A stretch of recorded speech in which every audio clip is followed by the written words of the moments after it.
Hello and welcome back to the GB Fantasy Football channel. On today's video, we're going to be looking at a few differentials under that 5% mark. Yes, it's not the same as the most recent Fantasy World Cup game where if you got under 5% ownership players, you get those extra points. However, if you do like building your original draft and your first team for game week 1 with a few premium assets and a few differentials going against the crowd, this will be the perfect video for you. As I said, all these players will be under 5%, and we're going to see who stands out from the crowd. But before I go further on in this video, I'd like to thank you all for the support. We've reached 400 subscribers on the channel. If we can get to 450, that would be really, really fantastic. And just thank you once again for the support. Humbling as always, and I just can't thank you enough for all the love you've shown to the channel, all the comments you're dropping down below. I can see the excitement building for the season. I can see all the tinkering happening, and it's really getting me excited. Don't get me wrong, I love when game week 1 comes around, but I like it even more the building process as things are. And don't forget to subscribe to the channel as well as hitting the thumbs up button. It'd be greatly appreciated. But before I ramble on any further, let's crack on with the video. There's going to be a few graphics on the screen, one for the defenders and one for the attackers. This shows data with regards to potential clean sheet odds in the first 6 game weeks for, of course, defenders, goalkeepers. This is clean sheet wise. This is in the Premier League alone. And of course, as some of you may know, some of you may not know, Sun Dream Team actually encompasses all game and competitions. You've got the Premier League, you've got the Carabao Cup, the FA Cup, Europa Conference League, Europa League, and Champions League. So there is always a lot going on in this game. But the graphic on the screen shows clean sheet odds for the first 6 game weeks. Now, some of you might build your teams just for a short time. Personally, I'm going for more the 2 to 4 game week range because within the Sun Dream Team calendar, in the second game week, there's normally a Carabao Cup for the non-European playing, just teams in general. So Manchester United, Brentford, you've got teams such as Wolves, Bournemouth. They'll all be competing in that second Carabao Cup fixture round. And then I believe it's game week 4, 5, and 6 where the European games normally come into play. So that is one to look out for. But as you can see from the graphic on the screen, there's quite a few of the usual suspects towards the top. The front 6 and the top 6 for expected clean sheet odds across the first 6 game weeks are Chelsea, Manchester City, Arsenal, Forest, Liverpool, and Aston Villa. Now, I'm quite surprised with regards to Arsenal being there. Yes, historical data has shown that defensively they are incredible, but I do feel like with those fixtures, you could get better value elsewhere. Currently, you've got players like Gabriel, he's carrying an injury. He's not even playing much of pre-season as it is. Perhaps in the next few weeks he'll get up to speed, but they do look a lot worse defensively with him not in it. Lewis Skelly specifically on that left-hand side looks like he can be got at, and with Manchester United away, Liverpool away, and Man City at home in the first 5, I don't see why they're so high on that statistic. Hopefully, I'm hoping they prove me wrong, but they seem like an anomaly to me on this list, more historical data rather than fixtures. Chelsea being a premium one on this one as well, topping the charts, expected 2.6 clean sheets over the first 6 Premier League game weeks. It's really, really high. I didn't expect Palace to be 0.48. It's an interesting one.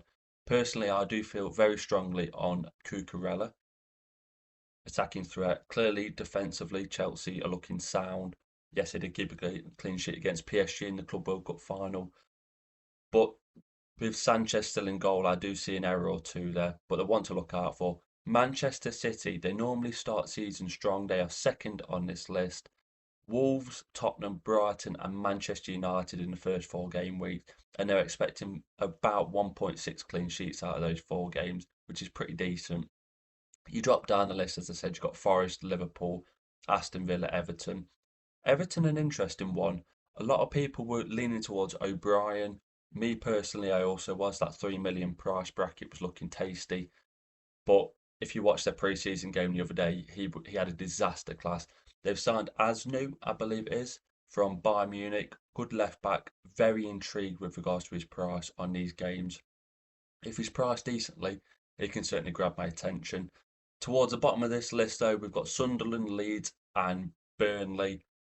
The 3 teams coming up. They look like the teams to target defensively wise. And even though Burnley had an incredible clean sheet record last season, we've looked at graphs and statistics wise, they really outperform the data massively.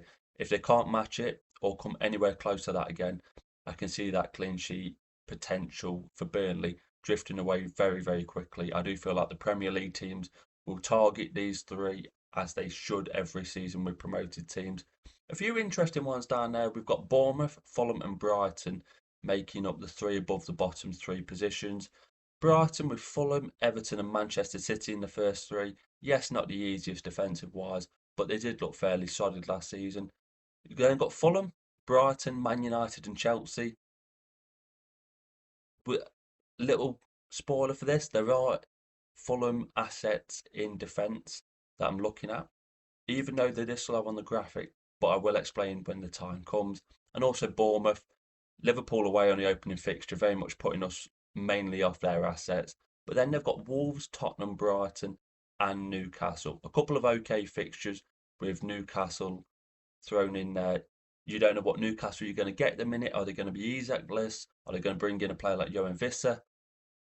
I'm not sure, but that is the list. So let's get into the players.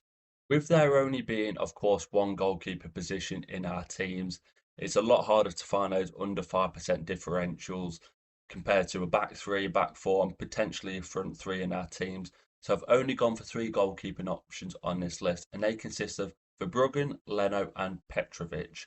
Now, Petrovic was meant to be in my initial draft, and I'm mistaking him with, I believe it was Jorgensen of Chelsea.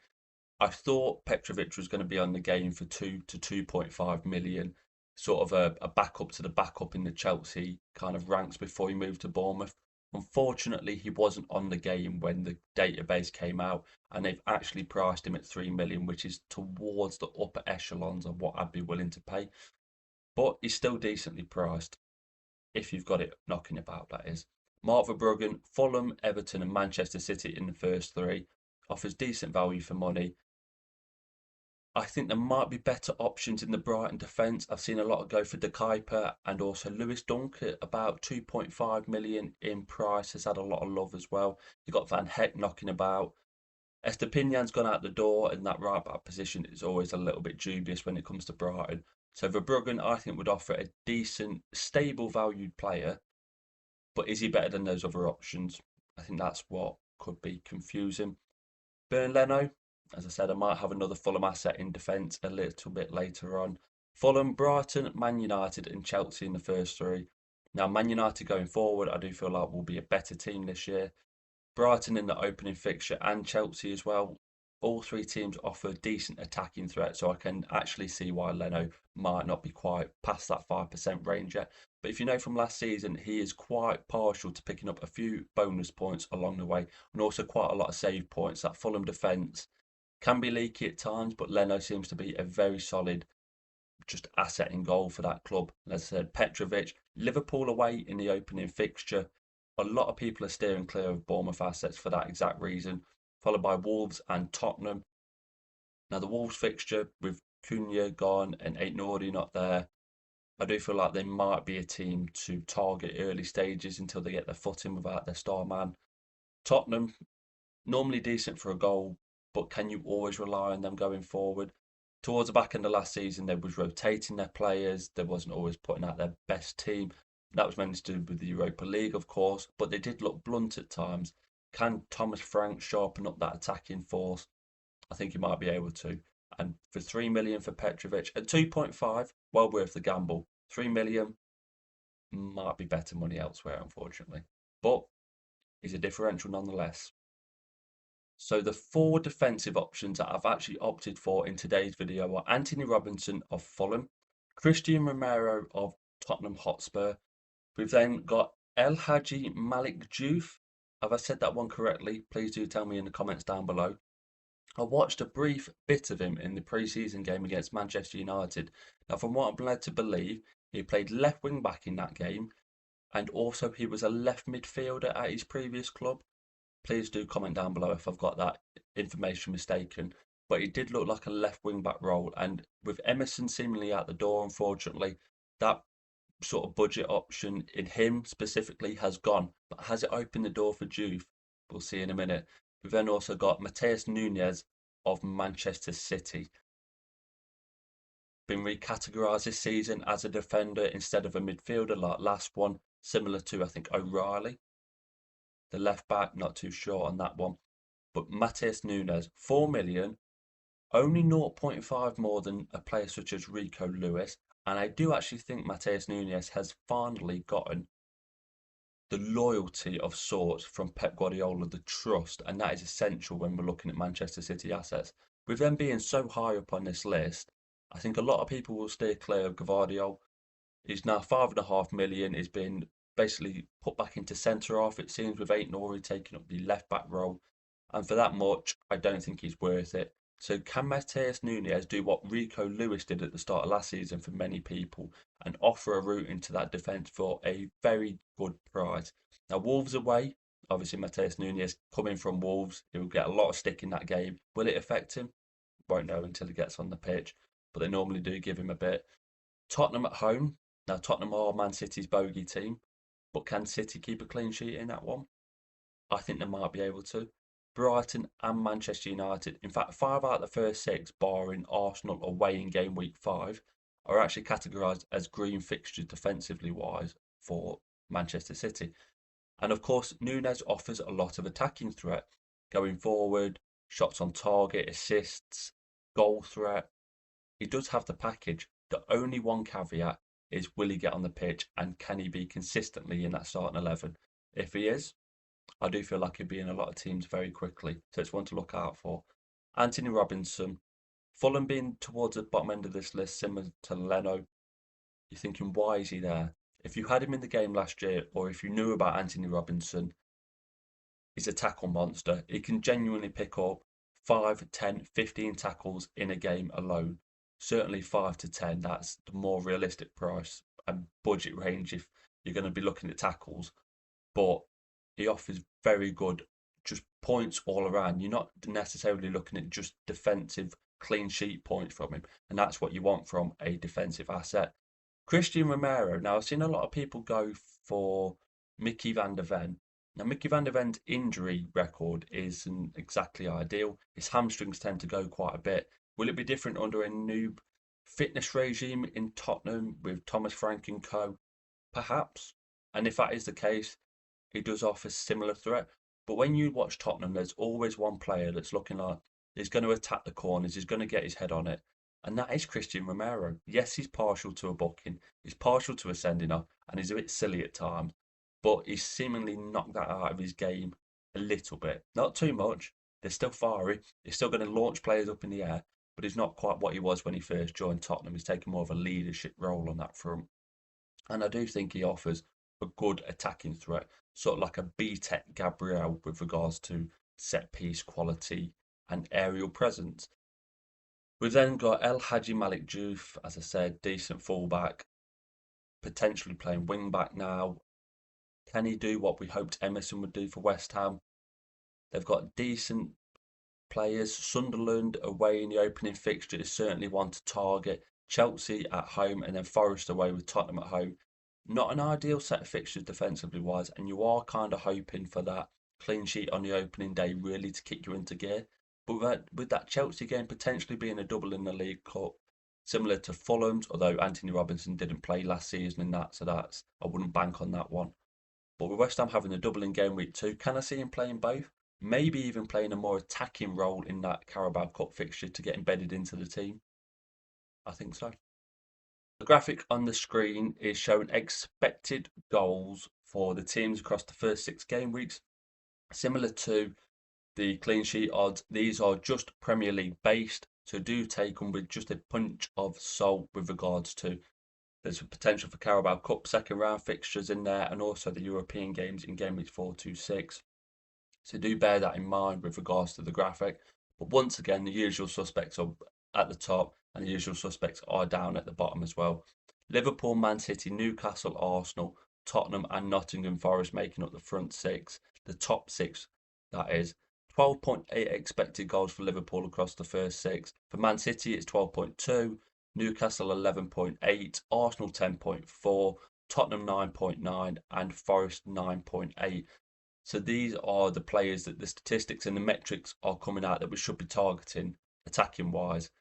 Towards the bottom, we've got Sunderland, Burnley, West Ham, Everton, and Manchester United under Leeds, surprisingly, despite bringing in players like Mbeumo, Cunha, and even potentially a Benjamin Sesko. I think that might be more towards the back end of the transfer window, and of course, is a pipe dream for many United fans, but it's one to look out for. And I don't feel like they'll be anywhere near the bottom of this list if they can get a front three like that with maybe Bruno in midfield, though I don't actually think that's his best position.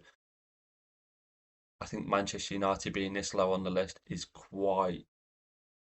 I don't actually believe it. They offer decent threat going forward. Yes, there was light and goals last season, but I don't see it being the same case again. Chelsea, sort of upper middle of the pack range with Bournemouth and Fulham, Palace in there as well. I actually thought Chelsea would be substantially higher on this graphic with regards to their really decent fixtures towards the start. And of course, going forward, they're never short on goals. But with that in mind, let's see who we're targeting. So, similar to the defenders, we are not only targeting attacking returns with midfielders and attackers, we're also looking at the bonus point potential, the chances created potential, and of course, attacking wise, goals and assists. But these midfielders, if they're combative, if they're getting forward, if they're creating those chances, this is all nice bonus assets to bring to the table for them. Now, the four I've gone for is Enzo Fernandez of Chelsea, Adingra of Sunderland now, Tijani Reinders of Manchester City, and Ismail Assar of Crystal Palace. Now, each one of these assets has their own individual positive note. For me, Enzo Fernandez really holds a special place in my heart. That performance in the Conference League final last year did actually push me up from fourth to third in the world that was, and it just towards the back end of the season, he really came into just a whole new level of himself. He sort of got pushed into that number 8 role with Moises Caicedo deeper and other options knocking about in midfield in that box to box role, whether it was Lavia or another one. But it was normally Enzo Fernandez making those runs into the box. He is an all action player when it comes to Sun Dream Team. He reminds me a little bit of Bruno Guimaraes from a previous campaign, but I think he offers a lot, Enzo. Can you save that 1.5 million on Cole Palmer and go to Enzo Fernandez to sort of cover it? Maybe, maybe. Has Cole Palmer got that explosive capability? Absolutely. Will Enzo Fernandez tick over? Will he get you between 2 and 8 points each game? More than likely, with the occasional one going into double digits. Got Adingra. Obviously, Sunderland are rock bottom of this graphic, but I actually think Adingra, as a solo asset, taking him away from Sunderland's potential, offers a lot of value for money. 3 million, fresh from Brighton. In his time when he was on the pitch last season, he showed he was a real asset in the game, both real life and fantasy. So it wouldn't surprise me if he exceeded the statistics on this graph by quite some way. I don't know what side he's going to play for Sunderland currently, whether that's on the left or the right. From what I've seen from him at Brighton, he thrives more on that left-hand side, where he can cut in and get more involved with the attacks. So on that front, I actually think he's a really, really good asset. Of course, Sunderland have got West Ham, Burnley, and Brentford in the first three. I do feel like they are three fixtures that are very favourable. West Ham defensively, not too great at the minute, that is. If they sign a new goalkeeper, they can shore things up. So if you're just targeting that as a defence, potentially one to look out for. Also, Burnley, a newly promoted team against a newly promoted team. Can you get at that Burnley team? I think you can. And obviously, Brentford, there's a lot going on in that club. Their spine's been ripped out. Can they get more players through the door to solidify that team? I'm not sure in the time. And of course, these first three fixtures are all before the end of the transfer window, which is why I'm mainly going for the first three. Because game week 4 onwards, you're looking at September, teams are more settled. So these first three, perhaps one to target. To Johnny Reinders, now Man City and him could be a match made in heaven. It was a very, very good player for AC Milan last season. From what I'm led to believe, He was a really good asset in the Serie A fantasy game. I don't think that's going on this season, unfortunately, for those of you who do play it. I wasn't one, but I think he was a fantastic asset. From what I've seen from him briefly in the Club World Cup, he will actually break into that box. Now, is he De Bruyne's replacement? I don't think so. I don't think he offers that true creativity. But can he get to that level? Can he move on in his career? Can he get that extra percentage wise under Pep Guardiola? He wouldn't be the first player and he probably wouldn't be the last. But will he be a new Calvin Phillips or will he be the next De Bruyne? We never know. And that's why he's priced the way he is. He's a gamble. Will it be one that I'm taking with Wolves, Tottenham, and Brighton in the first three? I don't think so. I'm more liable to lean towards Matheus Nunes in defence rather than to Johnny Reinders, but we'll see. And the final one on this list is Ismail Assar, Chelsea, Forest, and Villa in the first three fixtures. Palace, middle of the pack, goals wise, 0.74 expected against Chelsea, 1.31 expected against Forest, and 1.03 expected Villa away. So they're actually expected to score on average one goal a game in the first three. Can it be Ismail Assar, who, similar to Eze on the others, Eze's more creative, Sar's more of a goal scorer. Mateta in pre-season, bagging them, so he looks like he's back in form. Can they score in all them games? Absolutely. Will Ismail Assar be a threat?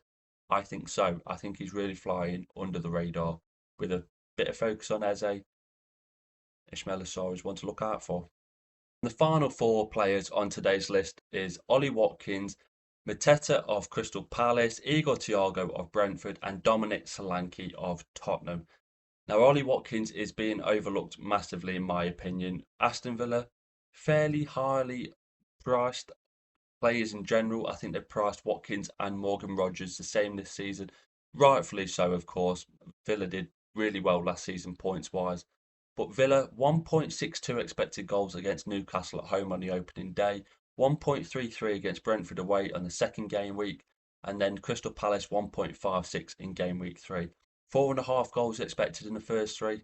Watkins, fantastic asset. No John Duran at the start of this season either to potentially take minutes off him. Daniel Marlin, maybe one to look out for in other fantasy games. I think he's 5.5 million in FPL. Can he potentially take some minutes off Watkins up front? Maybe, but even with Rashford gone this season, he was fighting Watkins in the second half of last season. I think Ollie Watkins himself might be a really good asset to keep a hold of, especially in that premium price bracket when the European competitions come around. Mateta, as I spoke about in the previous section, he started his pre-season really well, goal scoring, getting the assists as well. Chelsea, Forest, and Villa in the first three. I can see Palace scoring quite well. They normally do. Although, to be fair, the start of last season, Palace started really slowly in the league. There was a lot of talk of Glasner losing his job. Results picked up towards the back end, of course, picking up the FA Cup. They will be in Europe somehow this season, whether that's Conference League or Europa League, that's still yet to be determined. But Mateta, I think, offers a decent price. We've then got Igor Thiago, who is a player that I am watching with a very, very keen eye. He's a £2.5 million asset. He had a big injury last season. He was brought in to potentially replace Ivan Toney when he went to Saudi Arabia. But he's come back this season. He's looking fresh. He scored already in pre-season itself. And with Johan Visser looking like he's gone AWOL, I don't see much competition for him. Perhaps Kevin Sade can play up front and maybe take a few minutes off him. I'm not sure. But with that 2.5 million saving on someone like a Jared Bowen or even a 3.5 million on someone like Victor Gyökeres, if you've gone there already, can you put that money into midfield? Can you potentially upgrade someone like a £3 million midfielder into a £6.5 million one instead with that big saving? So it's one to look out for on that front. I need to see how many minutes he gets in his legs in pre-season before I even go there. But if he's solid and he's up and running, I think he might be one of the best value for money players that we see on the game in the first three game weeks, that is. And then we've got Dominic Solanke. He's got Burnley, Manchester City, and Bournemouth in the opening three. 2.49 expected goals in that opening fixture at home to Burnley. Now, the stats suggest there's going to be just a wave and a flood of goals at the Tottenham Hotspur Stadium. But my one caveat with that fixture is They do play PSG in the Super Cup in the week prior to that game. So will potential players be rested ahead of that one? And if you take out the 2.49 expected goals in that one, how far down the list would they actually drop if they wasn't on the pitch during that fixture? So it's really, really difficult to say. Someone like Mohamed Kudus as well. Will that front three, will it be Kudus, Tell, Solanke? It looks like Heung-min Son's going to LA Galaxy. I think Solanke will still play this game. I've got a funny feeling that Thomas Frank will want his team to start to gel pretty quickly. Tottenham have got a lot of catching up to do. Yes, they won the Europa League last season in the final against a very poor Manchester United team. So they are in the Champions League as well. But they finished very low down in the league last season. And if they produce that kind of performance again, they'll be in big trouble. I don't think they will. I think Thomas Frank is a very, very good manager and he will get them going pretty quickly. But that's all the options under 5% for this episode.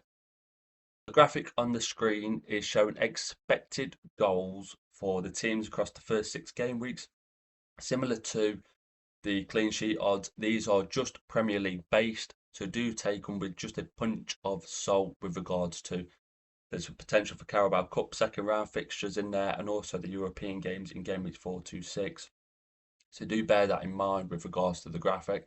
But once again, the usual suspects are at the top and the usual suspects are down at the bottom as well. Liverpool, Man City, Newcastle, Arsenal, Tottenham and Nottingham Forest making up the front 6. The top 6, that is. 12.8 expected goals for Liverpool across the first 6. For Man City, it's 12.2. Newcastle 11.8, Arsenal 10.4, Tottenham 9.9 and Forest 9.8. So these are the players that the statistics and the metrics are coming out that we should be targeting attacking wise. Towards the bottom, we've got Sunderland, Burnley, West Ham, Everton, and Manchester United under Leeds, surprisingly, despite bringing in players like Mbeumo, Cunha, and even potentially a Benjamin Sesko. I think that might be more towards the back end of the transfer window, and of course, is a pipe dream for many United fans, but it's one to look out for. And I don't feel like they'll be anywhere near the bottom of this list if they can get a front three like that with maybe Bruno in midfield, though I don't actually think that's his best position. I think Manchester United being this low on the list is quite. I don't actually believe it. They offer decent threat going forward. Yes, there was light on goals last season, but I don't see it being the same case again. Chelsea, sort of upper middle of the pack range with Bournemouth and Fulham, Palace in there as well. I actually thought Chelsea would be substantially higher on this graphic with regards to their really decent fixtures towards the start. And of course, going forward, they're never short on goals. But with that in mind, let's see who we're targeting.